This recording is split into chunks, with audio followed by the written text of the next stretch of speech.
Got it. Hello and welcome to the NZ Ahead podcast. I'm Liz and today I've got a lovely guest for you.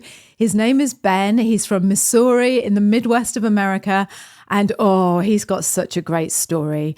Ben is a member of our private NZ Ahead community. He joined Slack quite early on actually and he's been with us for a while. So to finally get to chat to him and hear all about his story, he's got a wife called Kira and a daughter called Cora, and it's just such a fascinating story because they came from a part of America that, in his words, it's like a bubble. It doesn't really grow in, like the property prices don't fluctuate or, it stays the same. So he came to New Zealand having had to save for 3 hard years to be able to afford to make that move.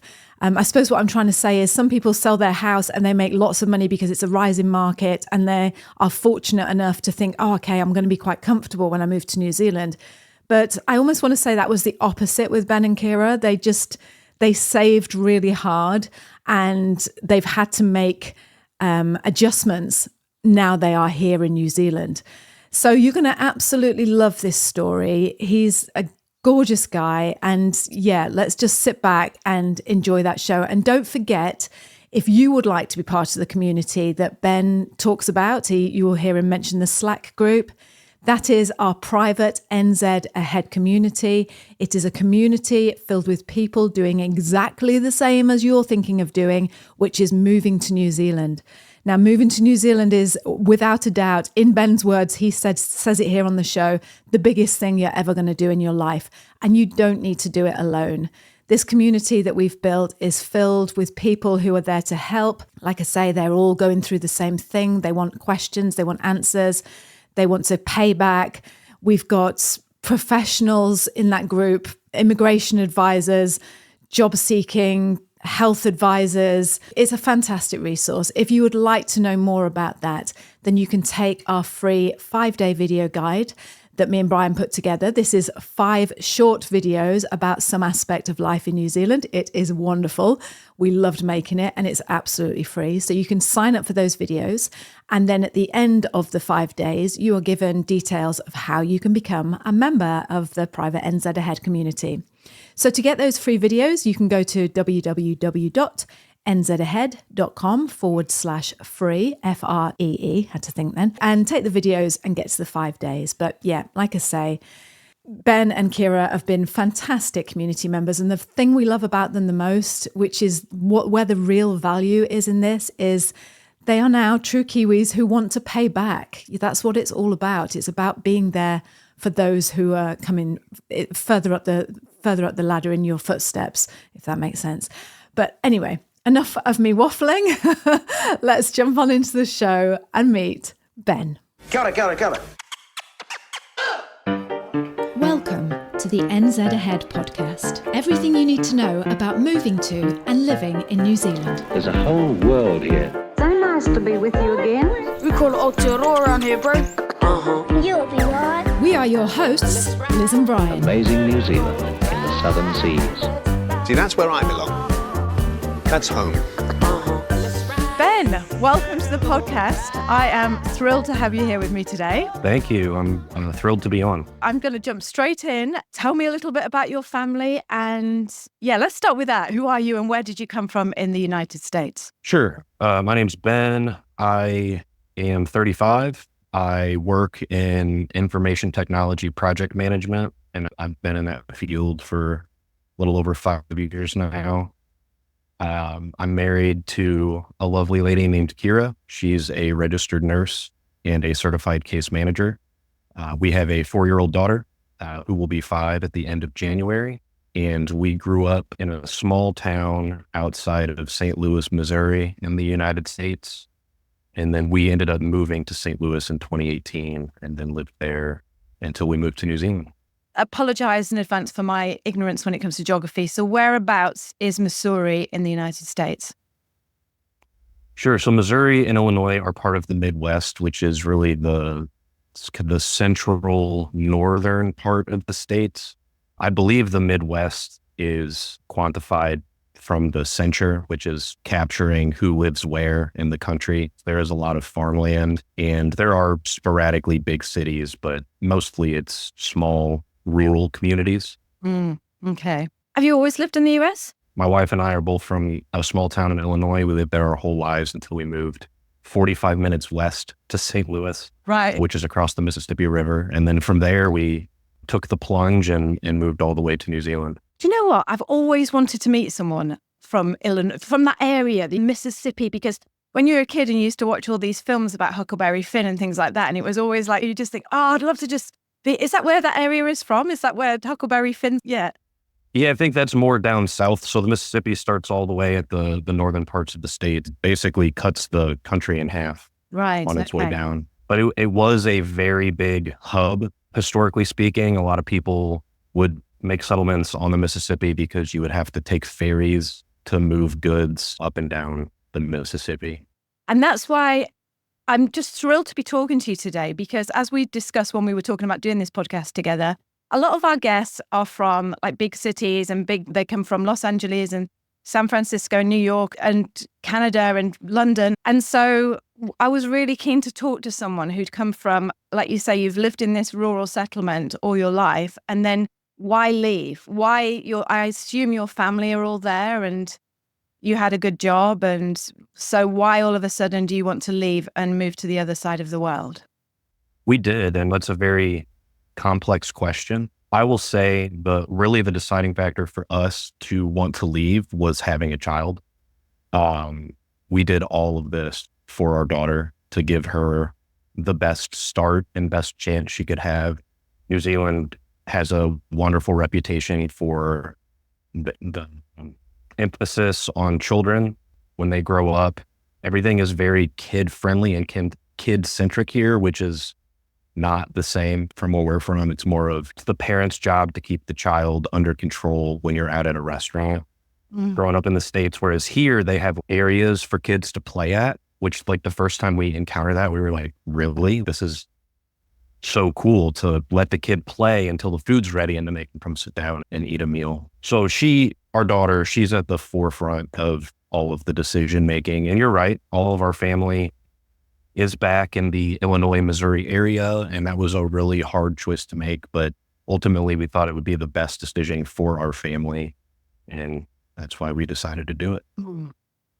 So Kira is a nurse. Mm-hmm. You're working in IT.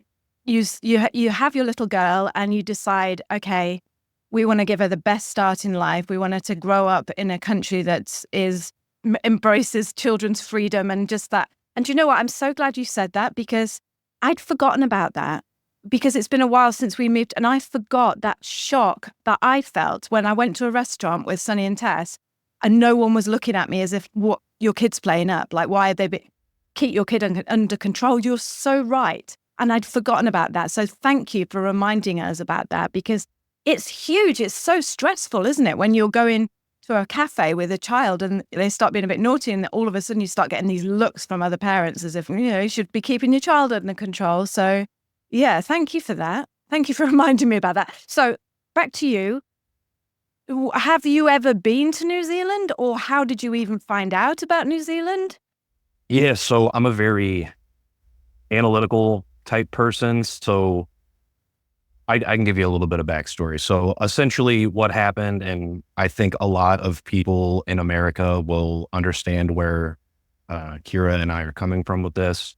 Our daughter was 1, and she was in a wonderful daycare, like 5 minutes from our house in St. Louis. And then we were told that they were going to start doing intruder drills at daycare. So at the age of 1, they start preparing kids for what happens if somebody comes into your school with a gun.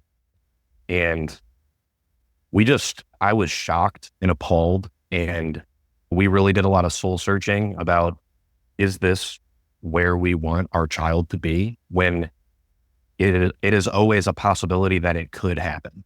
From anywhere in the world, all the shootings that happen in the United States. And growing up in that environment, I think when the first school shooting happened in the late 90s, it was a one-off occurrence, and then they became more prevalent. But by the time Kira and I were out of high school, it wasn't impacting our life at that point.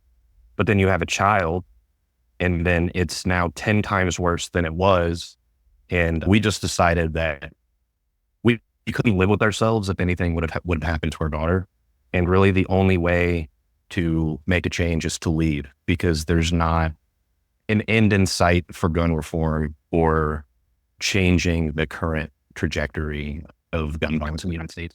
So and I've always been a big dreamer. And then Kira will send me back to reality. Miami, hey, what do you think about moving here? And she'd be like, no, we're okay. Like, we have a nice life, a nice home.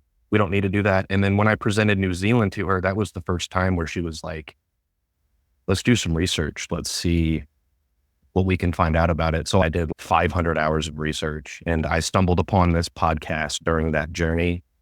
And I think the guests you have on provide valuable insight to people who are considering making the move, because you get hands-on experience and testimony about the steps they took to make it happen. From the time we spoke about it to the time it happened, it was, I think, a little over 3 years from a concept to fruition. And it was a long journey, but I think in our lives, nothing that has been rewarding has come easy. No. And this is just another example of that. So Yeah. we had to work really hard for this. Kira had to go back to school to get her bachelor's in nursing, which was something that was always on her to-do list. You get carried away with life. And then this gave her the goal to want to do that. So she went back to school. It took a year. And then I was the one who decided we should try to immigrate on my visa, because my job qualifications are also on the green list tier 1. And I built like an Excel tracker about how many jobs I applied to per month. Did I get a genuine response back from that employer, or was it like an automated email message? Did the job lead to an interview? If it did lead to an interview, did it lead to an offer? So I applied to 220 jobs, a 13-month period, and I only had 2 interviews during that time. Both interviews went really well, but ultimately I was passed on because I wasn't in the country. So after that 13-month journey, we decided to look into an option for Kira to be the primary visa holder. And our licensed immigration advisor actually found a job and was like, hey, I think you'd be a good fit for this. And then she had 1 interview, 1 job offer, and then we're here. So it happened really quickly, but I think it was meant to be. It happened at the right time for the right reasons. So can I just ask, why, when Kira was a registered nurse, didn't you just think, oh, we'll just come over? Why did you make it come over on your visa? Why didn't you just use Kira's visa to come over? Sure, that's a good question. There are many different visa types, and I think the most common one that people come over on is the accredited employer work visa, which means essentially a company is sponsoring you to come to the country, and you are tied to that job for a certain number of months or years.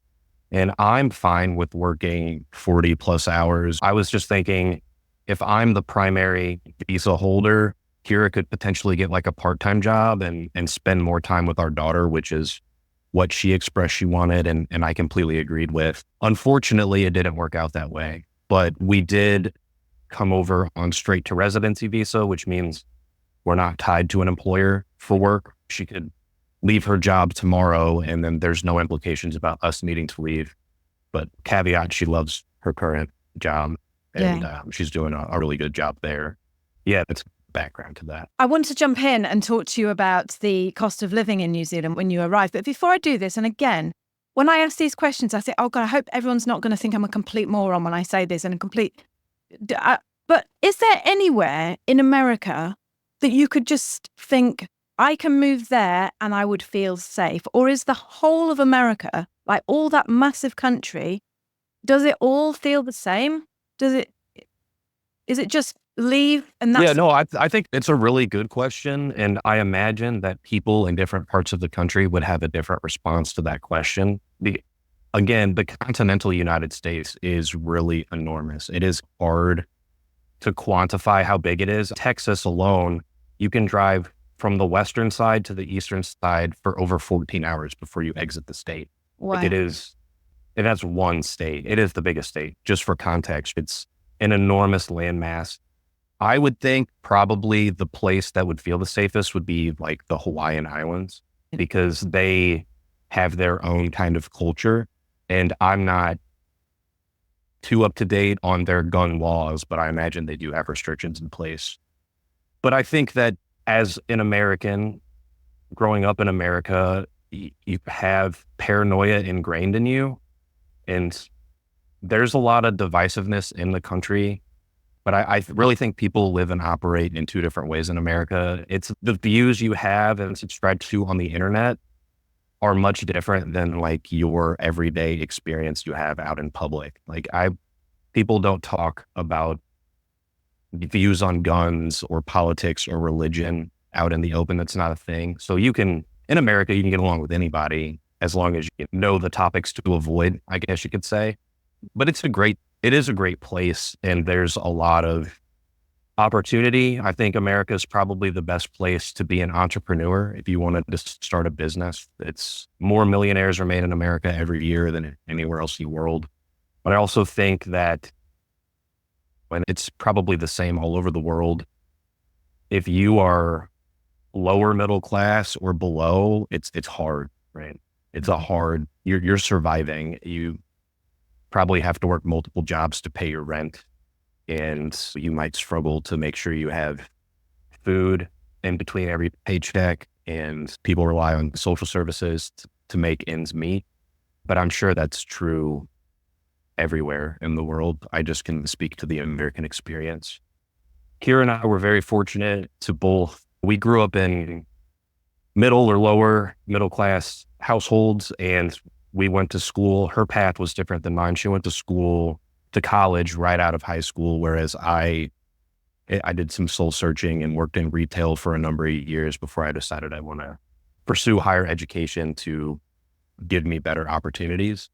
Student loans, that's a whole other topic. I know people who have amassed over $100,000 in student debt, and it's really easy to do, especially when you're 18 and you don't know what that means. Like you're going to be paying a loan into your 50s or 60s potentially, right? And then that's income that you will never see out of every single paycheck. And then home ownership is, depending on where you are in the country, is much easier to obtain, right? So in California and Florida and Oregon, Washington, the coastal cities, cost of living is much, much higher than where we grew up. Like we were able to have a really big house in a pretty nice neighborhood for $250,000. And then you compare that to New Zealand, and it's unheard of, right? Yeah. So where we lived, is in a bubble of its own where people, if you worked hard and both spouses had good jobs, you could become a homeowner, and you could afford to raise multiple children if that was your desire. But I know when you get to city centers that are populous and it's harder to do that. It drives up the cost of not only real estate, but just your general cost of living expenses are more extreme in big cities. Do you know what, Ben? Thank you so much for sharing all that, because I speak to loads of Americans in the community and both here on the podcast, and I'm always a bit embarrassed to ask, what is it really? What is it like to live there as an American? And I really appreciate you being honest and open about that. And you've really just given us a good look into what life feels like for you if you live in America. So I really appreciate that. Thank you for your honesty. Yeah, sure. And again, that's my experience, right? You've interviewed 50 people. They might all have a different opinion about things, but I think that there are certainly more affordable parts of the country, but it's also, how do you afford to move there if you have nothing, right? So you get trapped where you're from. And I think there's a statistic that 50% of Americans never move more than 20 miles away from the town they grew up in. Right. So half of everyone just stays where they're at. And is that because they can't afford to move, or because they just want their community, or? I imagine it's a number of things, but a lot of people just are very family oriented. So you want to stay close to your family, and that's your safety net. And you might want to take care of your parents when they get older. And I'm sure there's a number of reasons.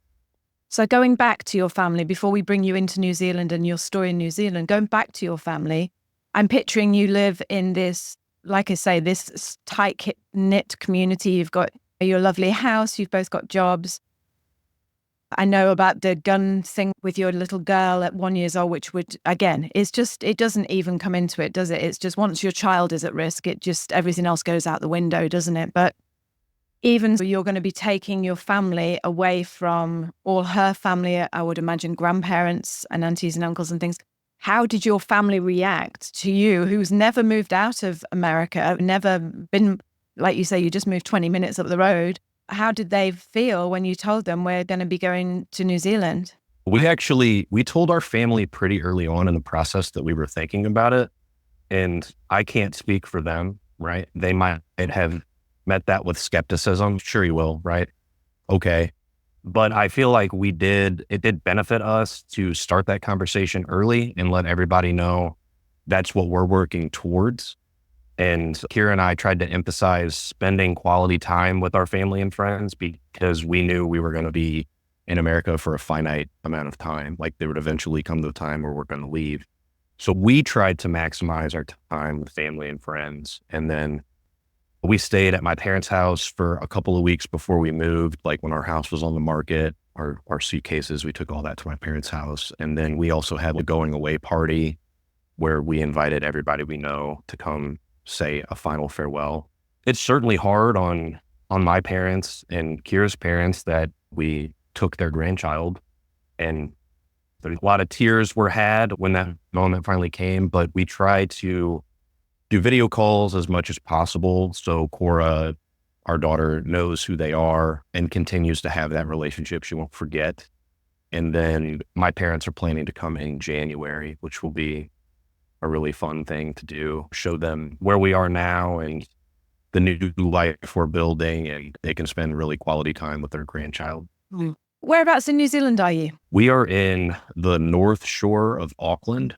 So Auckland is the biggest city in New Zealand. We are across the Harbour Bridge, which is just north of the CBD.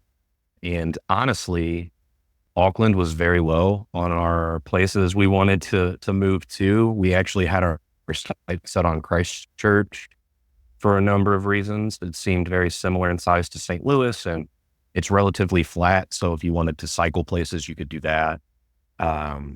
But that being said, we had to go where the job offer was.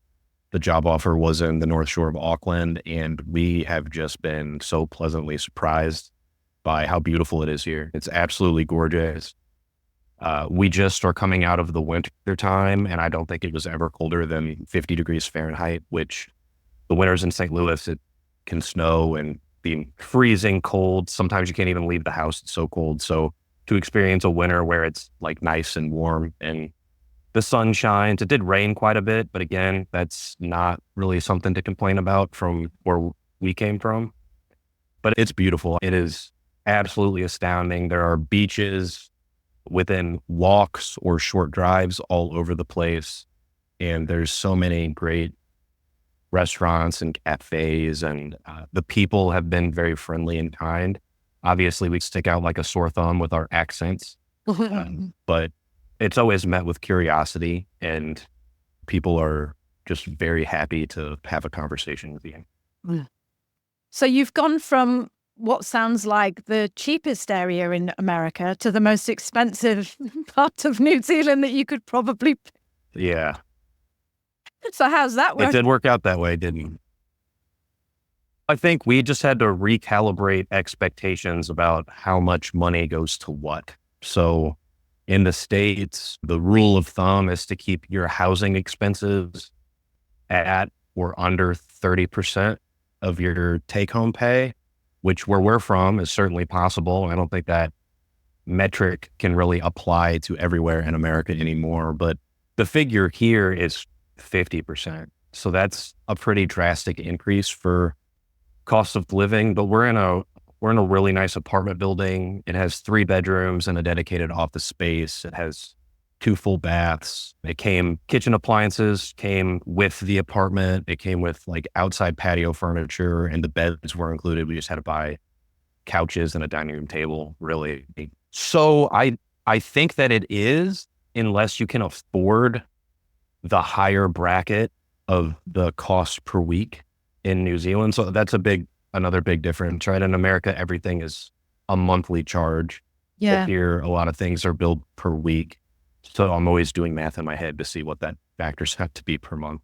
But we were fortunate enough to save for this, right? It took us 3 years to get here. So we aggressively saved as much money as we could.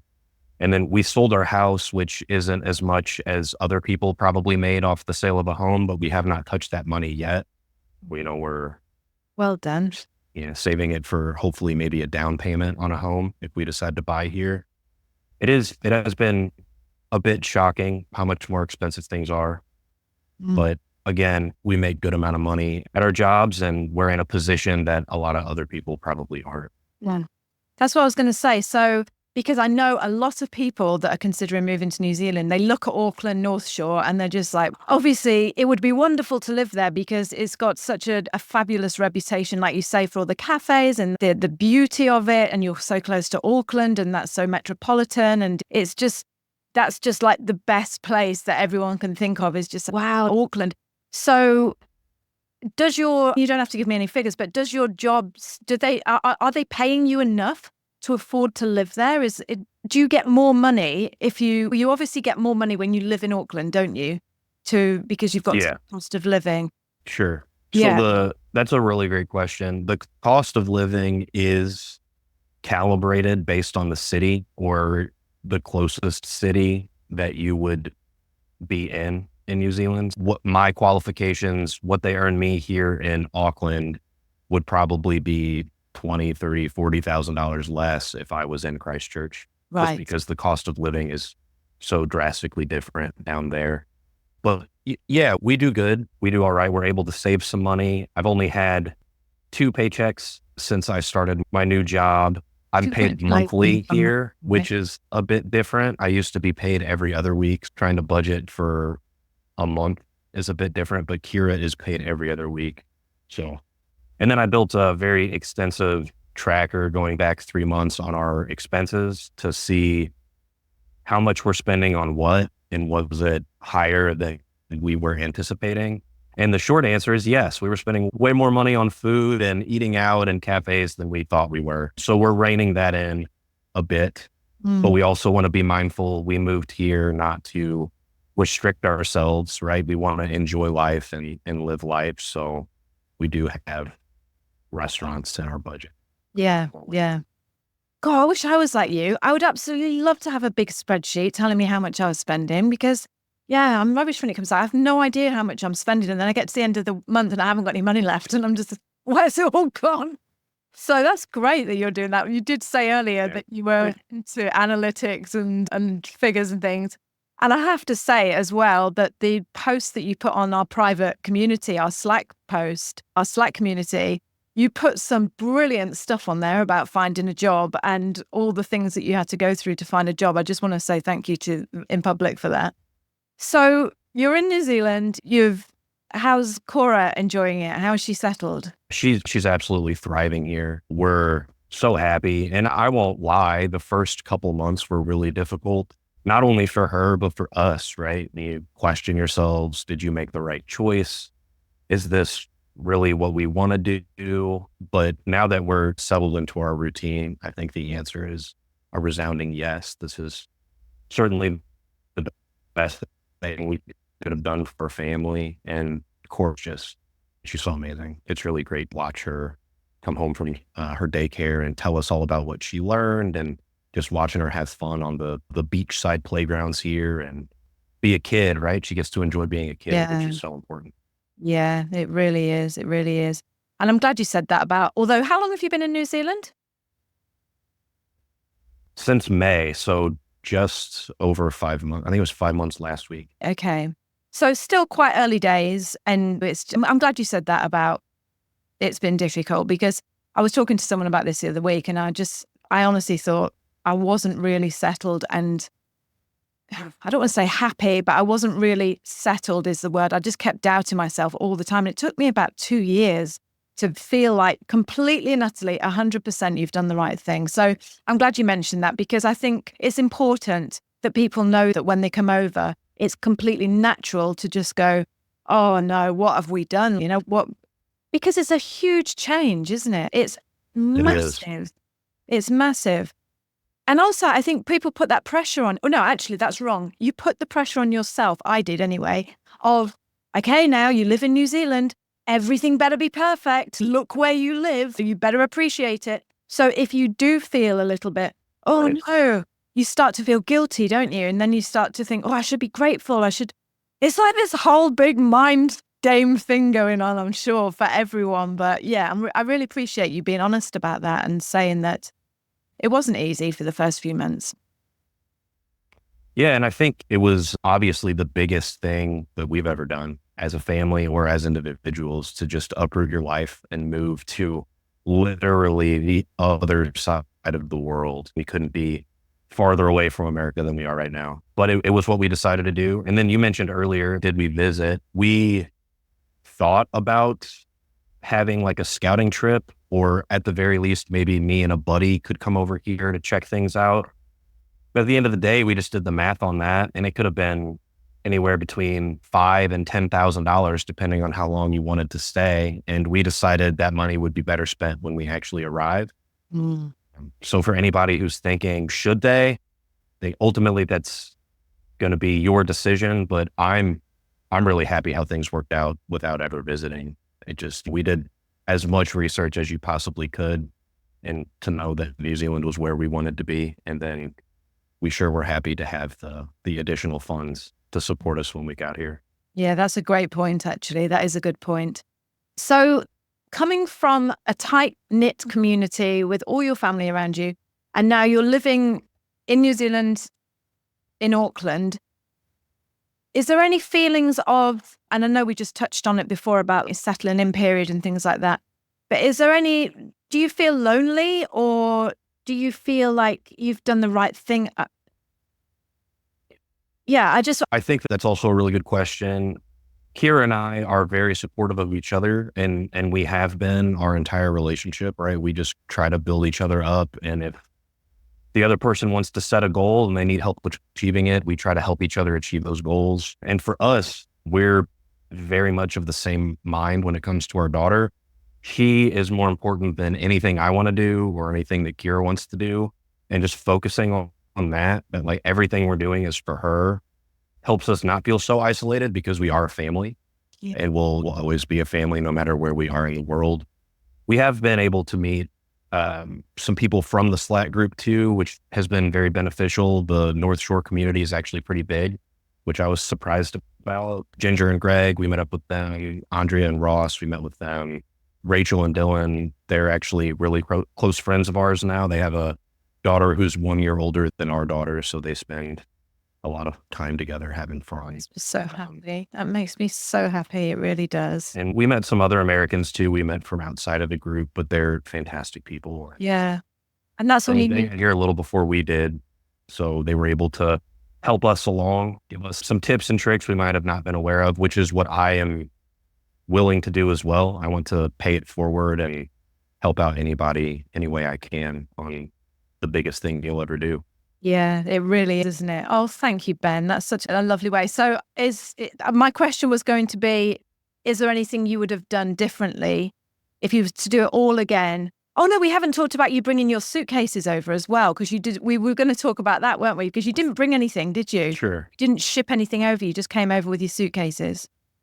We did 7 suitcases, and then my parents shipped us 5 pretty large cardboard boxes that we had assembled. There's a service called ShipGo that we used, which other people in the Slack group were talking about. So for no furniture, none of that. And when we started looking at moving over, the lead times on shipping containers were like 6 to 8 months.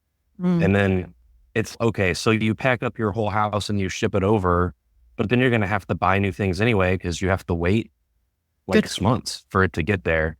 So for us, it didn't make sense. I think those lead times are quite less now, which is good for anybody who may want to bring over a household full of stuff. But yeah, we sold everything. The one thing that Kira and I really missed, we had a California King bed and bed frame that was crafted by the Amish. Like, it was a basically an heirloom. Like we had it designed and built for us, but it would have been really cool to pass that down. And nothing feels like your own bed, but No. we're getting by okay without it.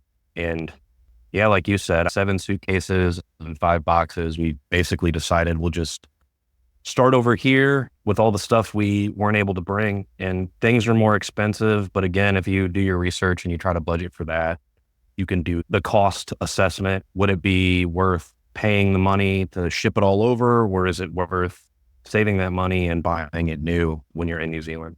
Yeah. So is there anything you would do differently if you were to do it all again? The one thing we really miss is the bed. That would be really cool to have. But again, a bed, you don't need a 20-foot shipping container just for your bed. That seems quite extreme. And then I thought about it too. I know you can rent a portion of a shipping container, but logistically, I think that's on you. And what would be the chances that someone else in St. Louis would be using a shipping container to ship to New Zealand, and then they would have 10 or 15 feet on it for us to put stuff on? I don't think it would have worked out that way. But it would have been nice to bring over maybe a couple more suitcases of like our daughter's toys and clothes and things that we decided we could have bought new, just things that remind you of home. Yeah.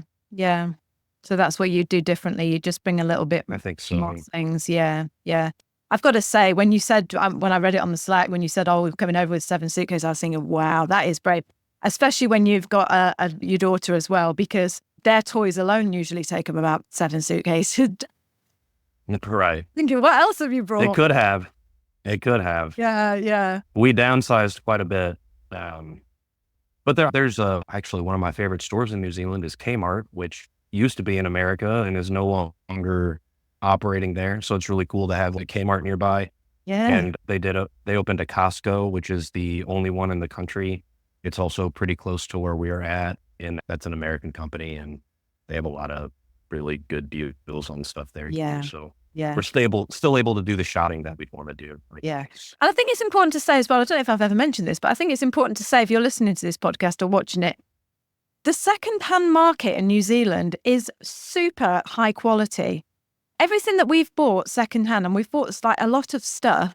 I don't know, back in England, like you buy second-hand stuff and it was always a bit manky. It was always like, oh no, like, it just looks a bit rubbish. But here, they seem to sell stuff when it's still really good. And so when you buy it, it's really good quality. So I think that's important to mention as well is... It is, yeah. Yeah. That's a very good point. So they're called hospice shops here, which I was really unfamiliar with. So basically every dollar you spend there goes to help care for someone in hospice, and all of the items are donated, which is a fantastic business model for society. But you're right, there are really good things. We found like bedding for our beds there, kitchen utensils. We actually bought a brand new silverware set that was still in the box at one of the hospice shops. They packaged it, put a new sticker on it to resell it. So that thrift shopping is very big here. And it is fun. If you've got the time to do it, it is a fun thing to do. It really is. It really is.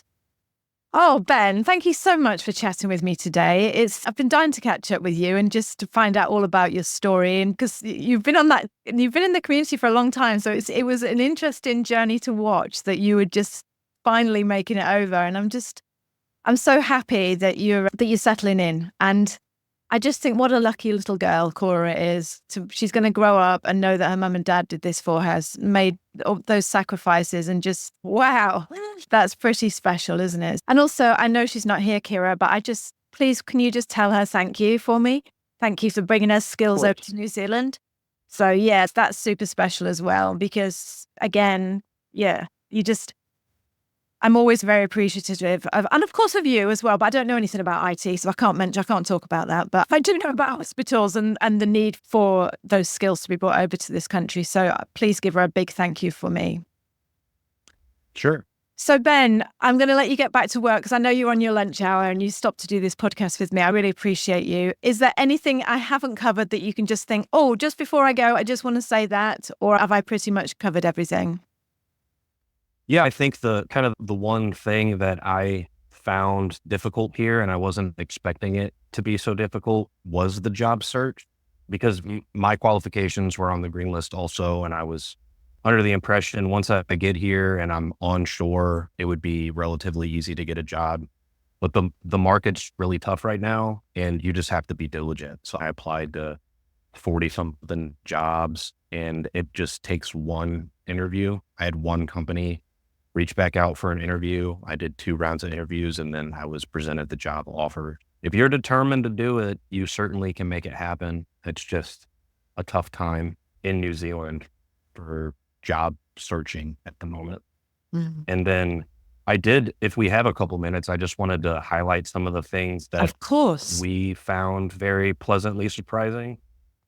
So here in the North Shore, the crosswalks, many of them are actually speed bumps, which make cars have to slow down. And that's something that is very foreign to us in the United States. Like in the United States, you got to wait and then you got to check both sides to make sure that nobody's coming. But here, pedestrians always have the right of way, which is really cool. We see so many people biking and exercising, which is really cool. It makes you question, should I be out there doing that too? Everybody seems so fit here, which is awesome. I mentioned a little bit about the kid-centric restaurants, but there's also play places in the malls too. Every mall has a child play place, and even like the hardware stores have it, which is really cool. And McDonald's play places are still a thing here, which I didn't know were in existence anywhere in the world still. So that was a very neat thing to see. Do they not have those in America? Society as a whole, they did. So when I grew up in the 90s, McDonald's play places were a big thing, but I don't remember when they took them out. Probably like the early 2000s, they started taking them out. Yeah. Well, we're from anyway. It could be different in other parts of the States, but I haven't seen one in a long time. And then there's no trash on the sides of the highways here. There's very few pieces of trash at the parks and playgrounds, which is very nice to see. And then there's public restrooms available all over the place that you don't need to ask somebody for a key to use. In the States, if you want to use a public bathroom, it's usually locked or out of order. They're just plentiful here, and they're clean and tidy. And yeah, I think the other big surprise was the number of cafes is quite astounding. In St. Louis, there were maybe like 10, and 5 of those are Starbucks, right?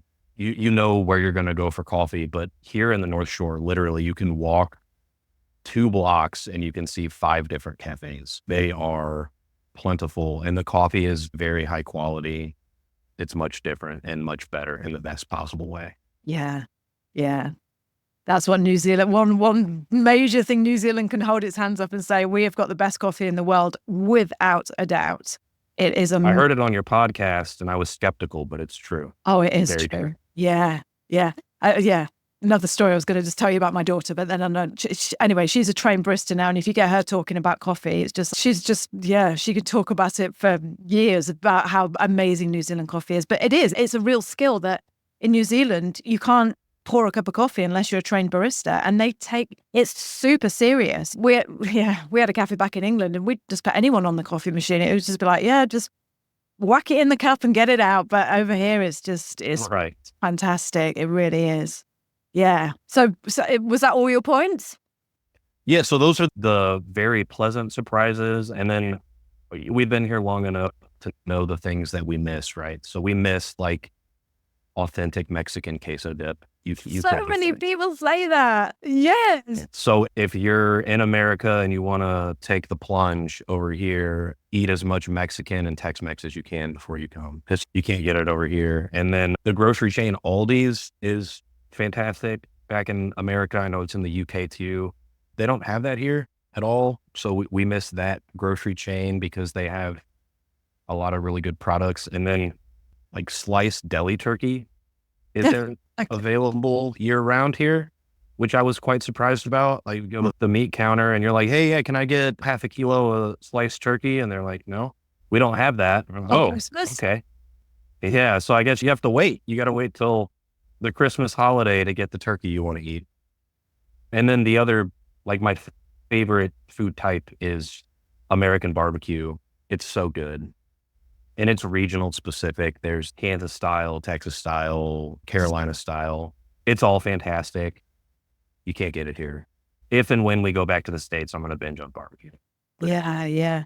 So is it like a barbecue restaurant that you just go to and there's a big barbecue in the middle of the restaurant and just like serving up all these different stuff? It could be half a dozen giant smoking machines that smoke it for 12 to 18 hours. Like it's a overnight process, and then they shave it up and sell it. It's lunchroom style, right? Like you get a tray and you say, oh, I want 8 ounces of the brisket and fries and baked beans. And then they put it all on the tray for you and send you on your way. It's quite an experience if you haven't been through it. But American barbecue is fantastic. Oh, it makes me want to go there now and try it. And that Tex-Mex. Tex-Mex is really good. Yeah. You know what to, don't you? Get your own little restaurant going. Never mind your IT business. Put that to one side and get your own little Tex-Mex restaurant going. And I'll have to run that by the boss first, I think. Oh, Ben, I'm gonna let you go because I've kept you too long, but you've been a wealth of knowledge and just given as a highlight of what it's like to just come from America and set up a new life in New Zealand. And I really appreciate you. Like, I know I said it before, but I really appreciate you just taking the time to be so open and honest about it and not sugarcoating it all. And just it prepares people, doesn't it? It just prepares people for what they're coming to, and the good and the bad as well. Absolutely. I think the knowledge is power, right? The more you understand before you make that big decision, the better off you'll be. So yes, I'm always happy to help anybody in the group if they want to reach out. Thank you so much. Thank you, Ben. Give my love to Kira and Cora, and I'll let you go. Thank you so much. Wishing you all the best and happiness and your good luck in your new job. And I'll speak to you on Slack. Thanks. We'll talk soon. Okay. Thank you, Ben. Bye. Bye. I really hope you enjoyed that show as much as I enjoyed recording it. If you're moving to New Zealand and you are interested in joining the Slack group, the private community group that we raved about and talked about on today's show, then you need to head over and get our free 5-day video guide. This is a video guide that sends you a video every day for 5 days, sharing some aspect of what life in New Zealand is like. It's absolutely free. And then when you get to the 5th day, you will be given the option of whether or not you want to join the private community, the one that we talked about. It's a fabulous, fabulous resource. I don't need to say anything more because you've already heard all about it.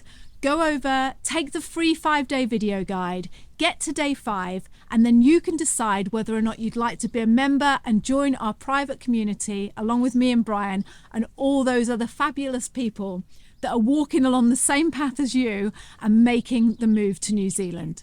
So head on over to www.nzahead.com/free. Head on over to www.nzahead.com/free and get your free 5-day video guide, get to day 5, and then you decide if you want to come and join us in our private membership group. I hope to see you on the other side. Thank you so much for joining us on the podcast this week. We have loved having you here with us. If you love this week's show, please share this with your friends. Send it to anybody you know that wants to think about moving to New Zealand and get on over here yourself. And tell them how brilliant it is as well. And also, if you haven't signed up for our free 5-day video guide showing you what life is really like in New Zealand, then go over to the website and sign up. You are missing out. This is brilliant. Go over to www.nzahead.com/free and we will send you 5 days worth of videos about what life is like in New Zealand. You are going to love it. So one more time, that website that you need to sign up for the free 5-day guide is www.nzahead.com/free. So we're going to see you next week. Until then, have a great week and we'll speak to you soon. Bye. Bye. Say bye, girl. Bye. Bye.